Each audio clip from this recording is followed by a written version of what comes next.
Il se trouve qu'un des acteurs en compétition ne l'a pas entendu de cette oreille et a souhaité aller aux élections qu'ils ont organisées eux-mêmes, en gérant eux-mêmes le processus et en s'autoproclamant président et en déclarant les résultats qu'ils ont souhaité eux-mêmes communiquer à la presse et à l'opinion.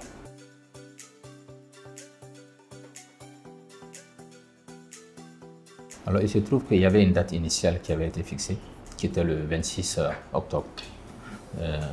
À cette date, 26 septembre, pardon. À cette date, il se trouve que les listes de candidature avaient des problèmes. Vous savez, au patronat, l'élection, c'est un scrutin de liste. En fait, la compétition, c'est entre deux listes. Ce n'est pas entre deux personnes. Et sur ces des listes de 20 personnes pour le bureau et 7 personnes pour le comité statutaire. Le secrétariat général qui organise les élections a constaté que d'abord deux problèmes. Un, qu'il y a des doublons. On s'est retrouvé avec les mêmes personnes sur les deux listes.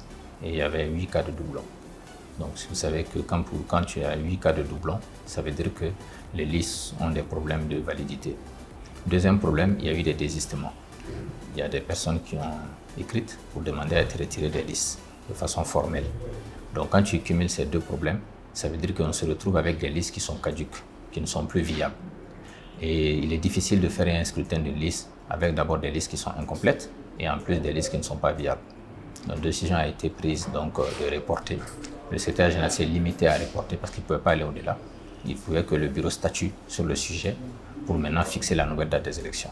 C'est ce qui a été fait et c'est ce qui a mené à cette nouvelle date maintenant du 8 octobre. Entre-temps, effectivement, il se trouve que un des acteurs en compétition ne l'a pas entendu de cette oreille et a souhaité aller aux élections qu'ils ont organisées eux-mêmes en gérant eux-mêmes le processus et en s'autoproclamant président et en déclarant les résultats qu'ils ont souhaité eux-mêmes communiquer à la presse et à l'opinion. Voilà. C'est dommage, mais c'est malheureux, ça nous amène à une situation qui n'est pas souhaitable. Parce que normalement, dans toutes les organisations, il y a des textes, et c'est ces textes qui régissent la gestion de l'organisation et le processus électoral.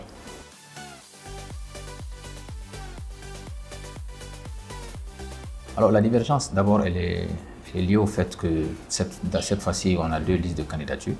Habituellement, il n'y en avait pas, il y avait une liste consensuelle. Cette année, il y a deux listes. Donc la compétition est entre deux listes. Et quand on dit compétition, forcément, à un moment donné, il y a un peu de passion parce que chacun défend ses idées, chacun donne ses arguments. Et il arrive effectivement que ça peut créer des moments de tension. Mais en soi, là, ce n'est pas grave parce qu'en matière démocratique, c'est normal que chacun défende ses listes, que chacun défende ses idées et que chacun donne ses arguments. Jusqu'à ce niveau, il n'y a rien de grave.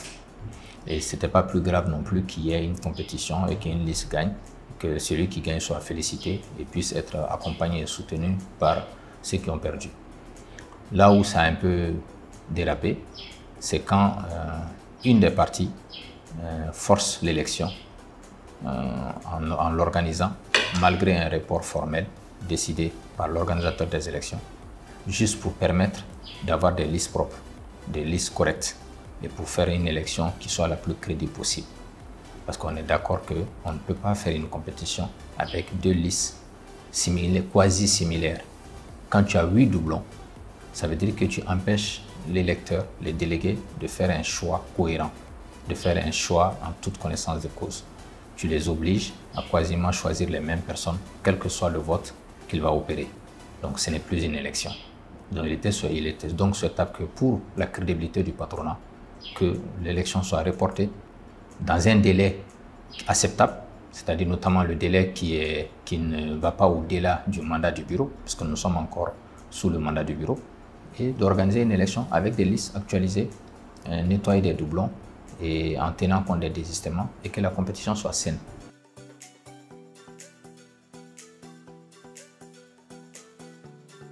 Oui, en vertu de nos statuts, selon l'article 6 de nos statuts, le président convoque l'Assemblée générale et il en a le pouvoir pour procéder à la convocation de l'Assemblée générale. Le même texte dit qu'il informe le bureau de cette convocation et aussi les membres du bureau de façon majoritaire peuvent aussi décider de la convocation d'une Assemblée générale.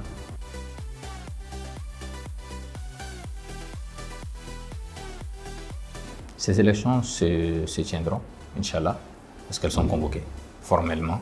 L'avis a déjà été publié. Donc les différentes organisations professionnelles se préparent à participer et les CPR des régions se préparent activement pour participer à cette élection.